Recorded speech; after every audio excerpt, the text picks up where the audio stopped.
টাকা কি গাছে ফলে? নাড়ালেই ঝরঝর করে ঝরে পড়বে। তৃণমূল নেতাদের দিকে তাকালে এমনটা মনে হতে বাধ্য। দেবরাজ চক্রবর্তী, তার কথাই ধরুন না কেন, অদিতি মুন্সির বর, তারও কিনা 100 কোটি টাকা সম্পত্তি, তাও আবার 5 বছরে। বীরভূমে টুলু মণ্ডল আর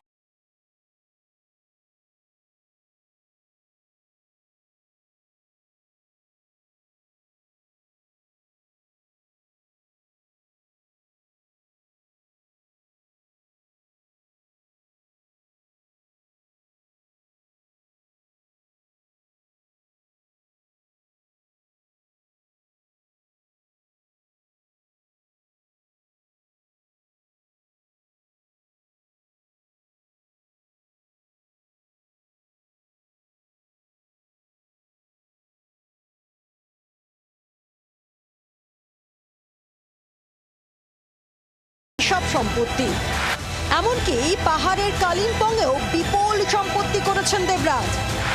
মা, বাবা ও স্ত্রী অদিতি মুন্সির নামে সম্পত্তির নথিভুক্ত রয়েছে। মূলত বাগুইহাটি থানার তরফ থেকে ইতিমধ্যেই এনফোর্সমেন্ট ডিরেক্টরেটকে চিঠি দেওয়া হয়েছে এবং প্রিভেনশন অফ মানি লন্ডারিং অ্যাক্টে তদন্তও করতে বলা হয়েছে। প্রশ্ন হচ্ছে, একজন কাউন্সিলর, মেয়র পরিষদের কত টাকা বেতন? সেই বেতনে 100 কোটি টাকা সম্পত্তি করা সম্ভব? পুলিশ সূত্রে খবর পুরোটাই নাকি তোলাবাজির টাকায়। আরে 100 কোটি কেন? এ তো কম টম পেয়েছে মনে হচ্ছে। আমি তো 1000 কোটি বা 10,000 কোটি হলেও অবাক হব না। সবাই তো বলেছিল সুন্দর মুখের জয় নাকি সর্বত্র, কিন্তু এ কি অন্ধকার, এ কোন সকাল? তো আমাবস্যার থেকেও কালো। কারা এইসব লোকজনকে এতদিন ধরে তোল্লাই দিয়েছে সেটাও দেখতে হবে। আরও ভয়ঙ্কর অভিযোগ, নির্বাচনী হলফনামাতেও এত সম্পত্তির কথা লুকিয়ে গিয়েছিলেন দেবরাজ।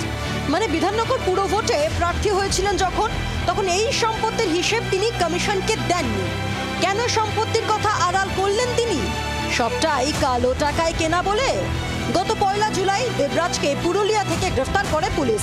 তোলাবাজি, মানুষকে ভয় দেখানো, সিন্ডিকেট চালানো সহ একাধিক অভিযোগ রয়েছে দেবরাজের বিরুদ্ধে। গত সপ্তাহেই তাঁর বিরুদ্ধে চার্জশিট জমা পড়েছে বারাসত আদালতে। ক্যামেরায় দীপের সঙ্গে বিক্রম দাস, জি 24 ঘন্টা। বাংলার আওয়াজ, বাঙালির আবেগ, জি 24 ঘন্টা।